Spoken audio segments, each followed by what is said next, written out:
Қыздар, сіздермен бірге салтанат. Біз бүгін сіздермен бірге осындай әдемі носочки тоқитын боламыз. 1,5-2 жастағы балдарға. Ол үшін бізге біз қажет. Және мұндай артық жіпті жасыру үшін қосымша біз және жіп керек. Бұл 1,5-2 жастағы балдарға арналады. Тоқитын носкиіміз.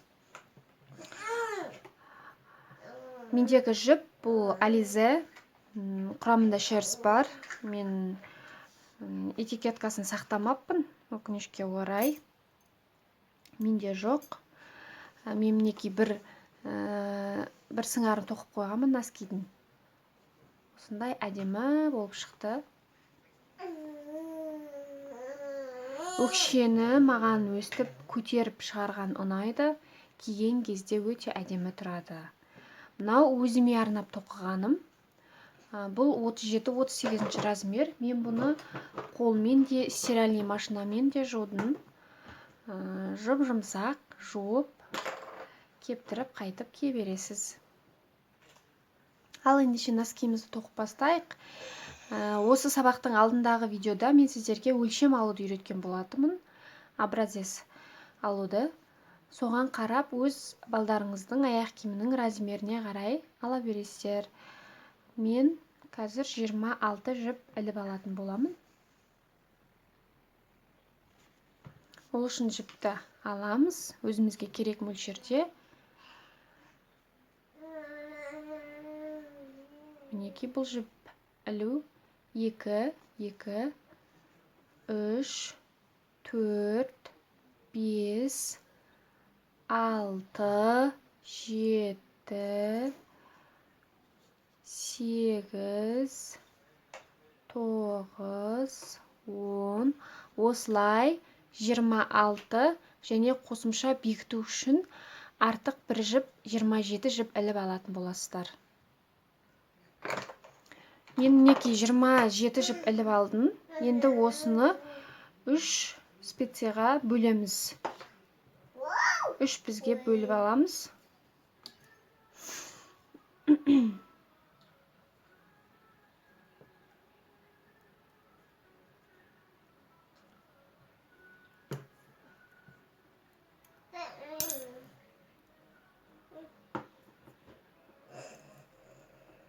Мінекей бөліп алдық.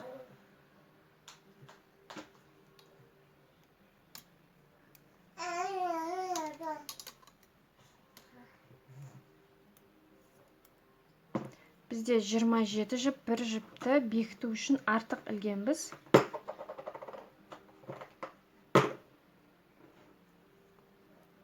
Енді соны бекітпе жасаймыз. Ол үшін мына бірінші ілмекті мына жаққа өткіземіз. Мына жақтағы бір ілмекті осының үстінен әке өткіземіз дағы.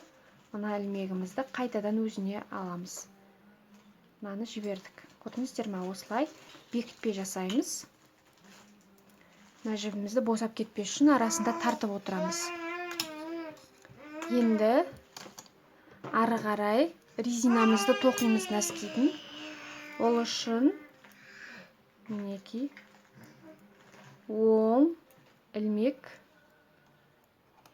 теріс ілмек, оң, теріс, оң, теріс, оң, келесі теріс.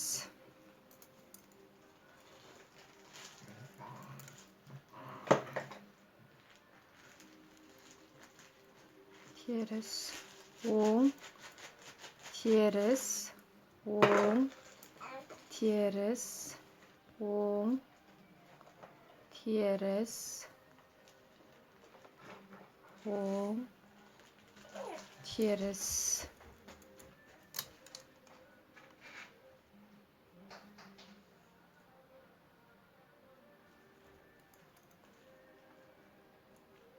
Оң,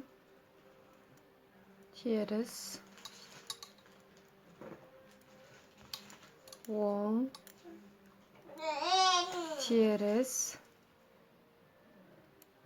оң, теріс, оң, теріс, оң, теріс. Мінекей 26 ілмек бір қатарды айналдырып тоқып шықтық. Енді екінші қатарды айналдырып тоқимыз. Осылай өзіңізге қаншалық ұзындықта резина қажет, солай тоқисыздар. Менде бұл жерде шамамен 8 сантиметр. 8 сантиметр резинасын тоққаннан кейін ары қарай тек оң қып өкшеге дейін тоқисыздар. Егер сіздерде балаларыңызда үлкен размер болса, онда ұзынырақ қып тоқисыз. Бұл жерде менде шамамен резинадан өкшеге дейін, резинасынан өкшесіне дейін 5 сантиметр. 5 сантиметр өкшеге дейін тоқимын тек оң, және резина 8 сантиметр болады менде. Мінекей мен қыздар,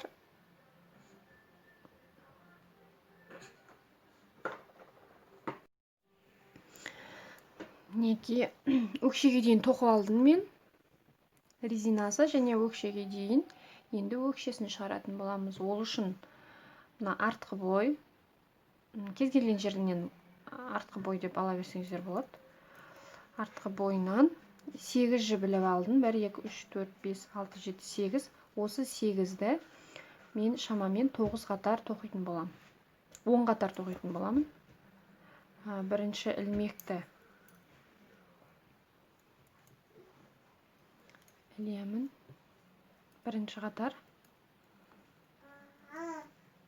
тек оң,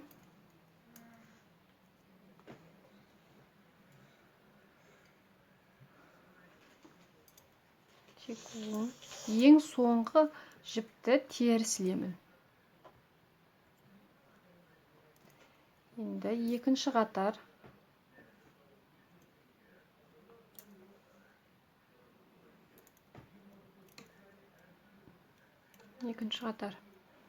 бірінші ілмекті просто іліп аламын, тоқымаймын ешқандай. Ары қарай теріс тоқимыз, өйткені бұл керісінше ішінен тоқылып жатқандықтан теріс тоқимыз.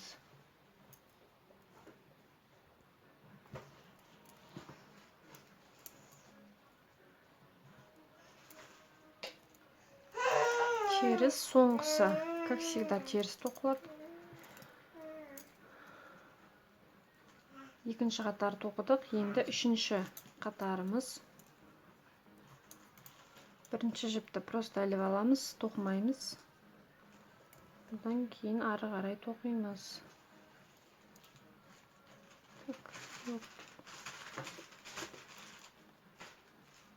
Үшінші қатар оң. Бізде соңғы жіп теріс. Төртінші қатар.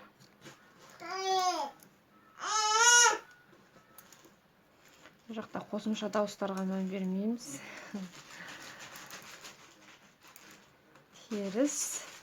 Соңғы жіп теріс тоқылады. Осылай, қазір 5-ші қатар, осылай 10 қатар тоқитын боласыздар. Содан кейін өкшесін шығарамыз. Мінекей мен өкшені 10 қатар тоқыдым. Мінекей өкшесі көтерілді.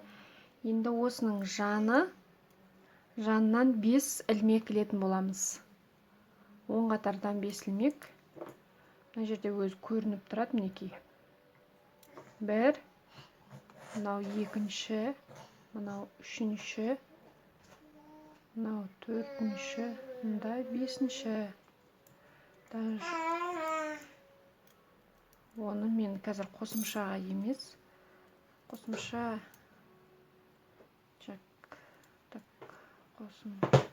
осы ілмек іле берем. Қосымша ілмек қажет жоқ. Осы специямен. Мына көрініп тұрған шығар, сергені түйіс көрініп тұр. Мына ілмегіміздің тек мына бір жағын ғана аламыз. Мынандай бір жағынан алып отыратын боламыз.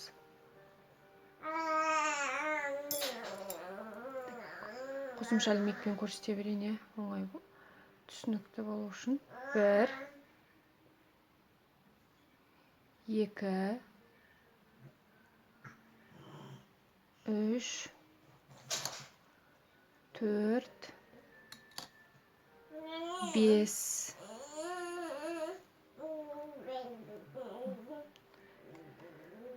Енді мына жіпті осыған тоқи береміз.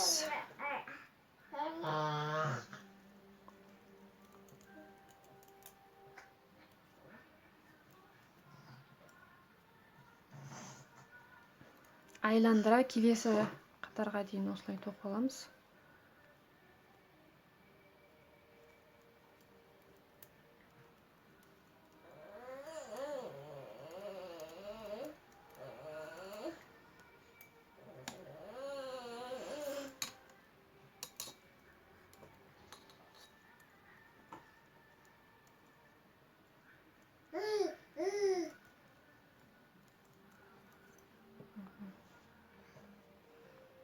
Келесі өкшенің келесі жанынан да тура солай 5 ілмек ілеміз. Мына сыртқы жағындағы ілмегінен ілеміз. Көрініп тұр, иә. 3, 4, 5.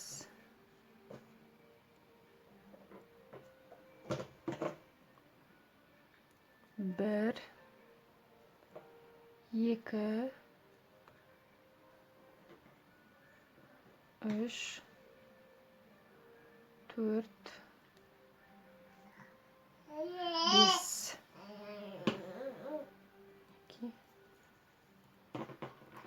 Бізде осындай болып шықты. Енді осыны ешқандай өзгеріссіз бір қатарды айналдыра тоқып аламыз. Бірінші қатар. Екінші қатарымыздан бастап кемітіп бастаймыз. Қазір ешқандай өзгеріссіз бір қатар тоқып аламыз. Мен мінекей бір қатарды айналдырып ешқандай өзгеріссіз тек оң тоқу үлгісімен бір қатар айналдыра тоқып алдым. Енді ары қарай екінші қатарды тоқимыз.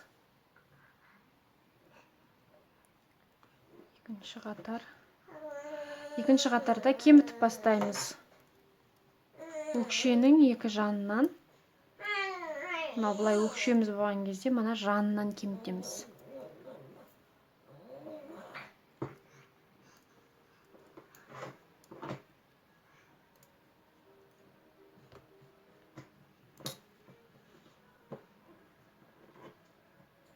Мына жерден екі жіпті былай бірге ілеміз. Өкшенің жанынан.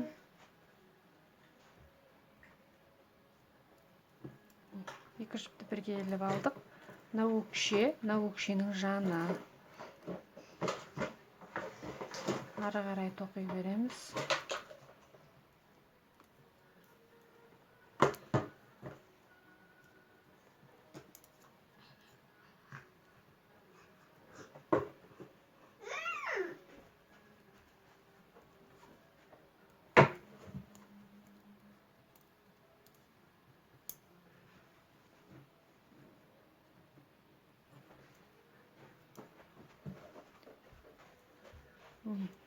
Мынау екінші жаны өкшенің. Мына жер мінекей көрініп тұр ғой. Осы жерден екі жіпті бірге аламыз. Жіпті былай аударып аламыз да. Осы екеуін бірге аламыз. Мінекей біздің екінші қатарымыз тоқылды. Енді үшінші қатар. Ешқандай жіп кемітпейміз. Осылай қалай бар, солай оң тоқып шығамыз. Төртінші қатарда өкшеміздің мына екі жанынан тағы да кемітетін боламыз. Бесінші қатар ешқандай өзгеріссіз тоқимыз. Алтыншы қатар тағы кемітеміз. Жетінші қатар өзгеріссіз тоқимыз. Сегізінші қатар тағы да осы екі жерінен екі жіптен кемітеміз. Солай бізде бастапқыда 26 жіп қой. Сол 26 жіп қалғанша кеміте береміз. Ең соңында бізде 26 жіп болу керек. Мен мінекей өкшені шығарып алдым. Қысқартқан кезде қыздар екі жаны дегенді сіздер қалай түсініп жатсыздар? Екі жаны деп, мына мысалы мына өкшеміз жаңағы 8 ілмек. Өкшеден 8 ілмек көтердік. Осы 8 ілмектің екі жанынан ғана қысқартып отырамыз. Мына жерден екі жіптен осылай қысқарып. Менде қазір 26 жіп қалды. Барлығын қосқанда. Осы 26 жіппен енді мен ары қарай нәскимді көтеріп тоқи беремін. Тек саусақтарына келген кезде ғана қысқартып бастаймын. Оған дейін осылай ешқандай өзгеріссіз тек оң ілмекпен тоқи беретін боламыз. Ең бастысы сізде қысқартқан кезде мұндағы 8 ілмегіңіз жоғалып кетпеу керек. Бұл қысқартылмайды. Өкшенің артқы бойы осы 8 ілмектің екі жанынан ғана қысқартып отырасыздар. Вроде түсінікті көрсеткен сияқтымын видеода. Егер түсінбей жатсаңыздар, онда сұрақ қойыңыздар. Ары қарай ешқандай өзгеріссіз осы 26 қатарды, 26 ілмекті тоқи береміз. Менде мында носким осы жерге дейін шамамен мен бір 7 сантиметр болғанша өзгеріссіз тоққам. 7 сантиметрден кейін қысқартып бастағам. Мінекей қыздар, өкшеден кейін жоғарғы саусақтарымызға дейін тоқып алдық. Тек оң тоқу үлгісімен. Енді жіптерімізді қысқартып, нәскимізді аяқтайтын боламыз. Біз алдымен специяды осылай бірде етіп екіге бөлеміз. Одан кейін тағы да былай екіге бөлеміз. Сонда міне мынау алды, мынау арты болады. Және осы екі жанынан қысқартып әкеліп бекітетін боламыз. 26 жіп, мына жақта жартысы, мына жақта жартысы. Теңде екі бөлікке, одан кейін тағы да мынандай екі бөлікке бөлінеміз. Бізде барлығы 1, 2, 3, 4 бізге бөлінген. Енді 5-ші бізімізді алып қысқартып бастаймыз. Бұл қысқартқан кездегі қазіргі біздің бірінші қатарымыз. Бірінші қатарды осылай. Ең бірінші екі жіпті бірге алып бекітеміз, қысқартамыз. Одан кейін тоқимыз. Келесі қатар. Келесі ілмек. Бірінші қатар ғой, бұл. Бірінші ілмегіміз. Бұл жерде қысқартпаймыз. Мына басында және мына аяғында ғана қысқартамыз. Екінші ілмегіміздің соңында қысқартамыз.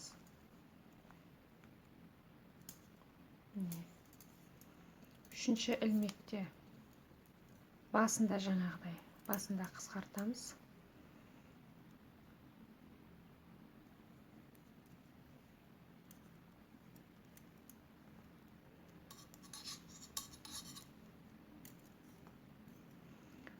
Төртінші бізімізде соңында қысқартамыз. Мында басында қысқарттық, келесінде соңында.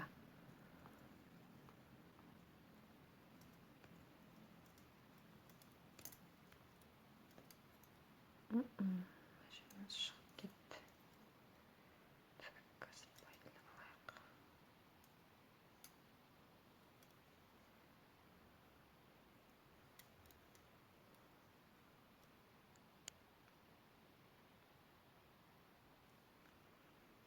Соңғы жіп, қысқартылатын жіп.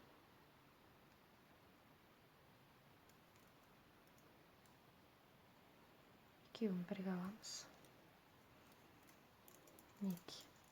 Тек қана екі жанында қысқартылып отырылады сонда.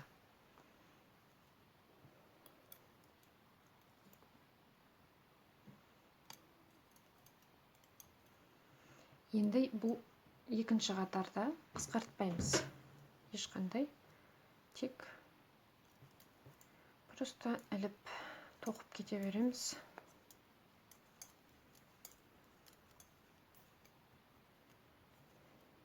Бірінші қатарда қысқарттық, екінші қатарда қысқартпаймыз. Үшінші қатарда қысқартамыз, төртінші қатарда қысқартпаймыз. Солай бізде пока 5-4 жіп қалғанша солай жалғаса береді.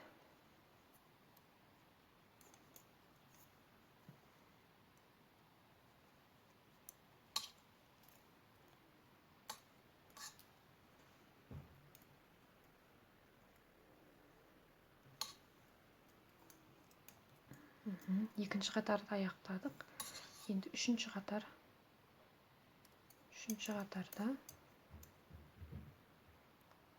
Үшінші қатарымыз міне басталғалы тұр.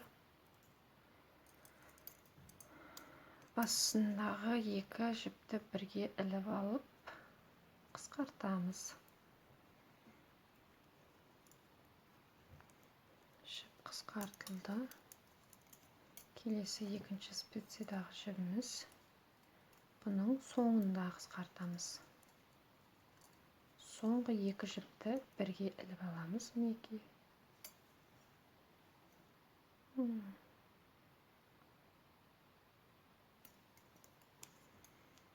Келесі үшінші специяда. Бұның басында. Көрдіңіз ба? Мұндағы соңында қысқартсаңыз, мына жақта басында қысқартасыз. Сонда екеуі бірге келеді. Бұның басында қысқартамыз. Келесі төртінші біздің соңында қысқартамыз. Өйткені мұнда басында қысқарттық, ортада мүлде қысқартылған сонда жіп қалмайды бізде.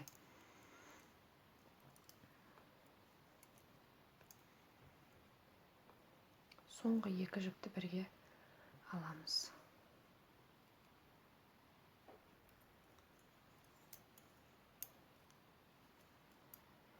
Так, енді бұл бізде үшінші қатар. Мына жерде көрініп тұрған шығар, иә? Екі жағы уже мінекей қысқартылып келе жатыр. Орталары ешқандай қысқартусыз, тек екі жағы ғана. Үшінші қатарды ешқандай өзгеріссіз просто айландырып тоқып шығамыз.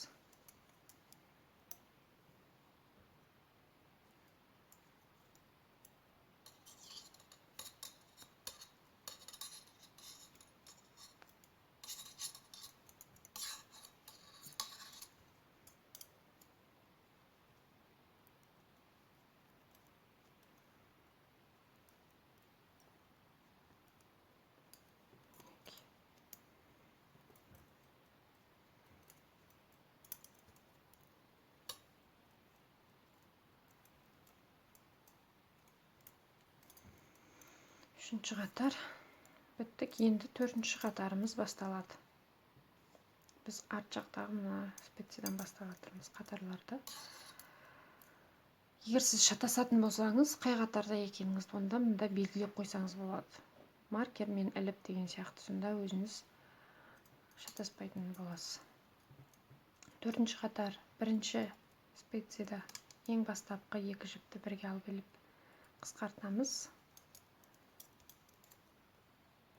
Мұнда басында қысқарттық, демек келесі специяның соңында қысқартамыз.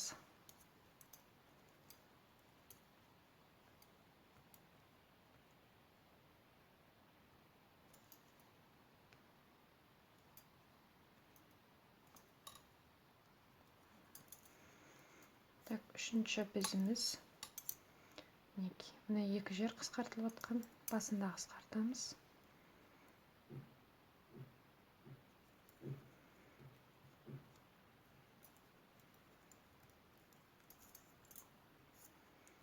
Соңында қысқартамыз. Төртінші специяда.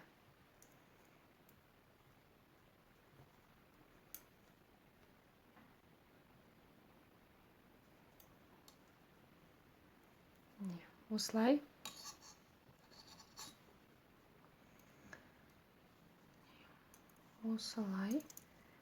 соңында 5 немесе 4 жіп қалғанша осылай қысқарта бересіздер.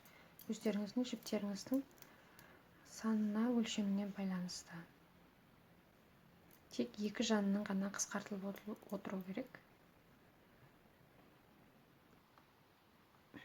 Менде мінекей соңында 6 жіп қалды. Осы 6 жіппен мен енді қатарымды аяқтайтын боламын.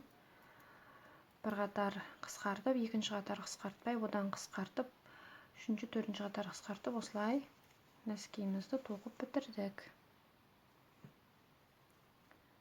Так, енді жібімізді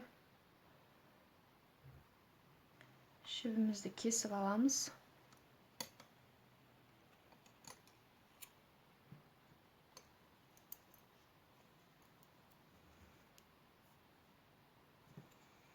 Мынандай біздің көмегімен бекітетін боламыз.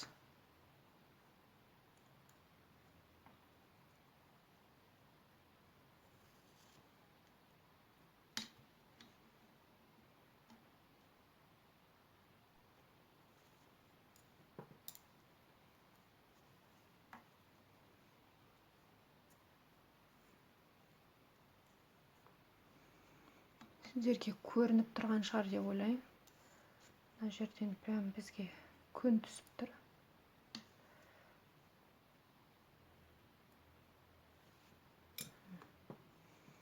Енді теріс аударамыз.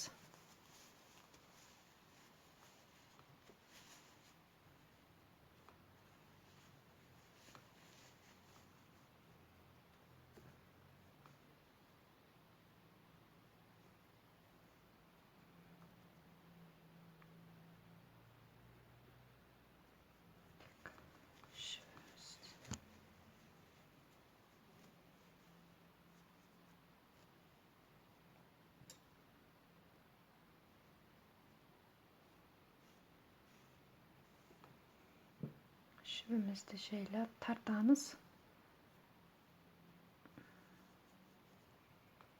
Тартып алдық. Енді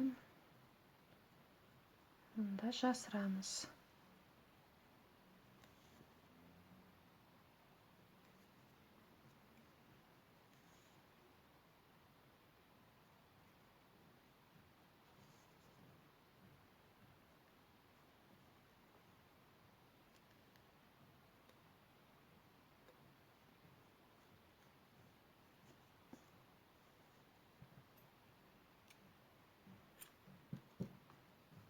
Мінекей осылай носки тоқып аласыздар.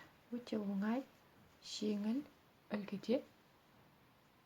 Сұрақтарыңыз болса комментарийға жаза кетіңіздер, тіркеліңіздер. Екінші сыңарын тура осылай тоқитын боласыздар.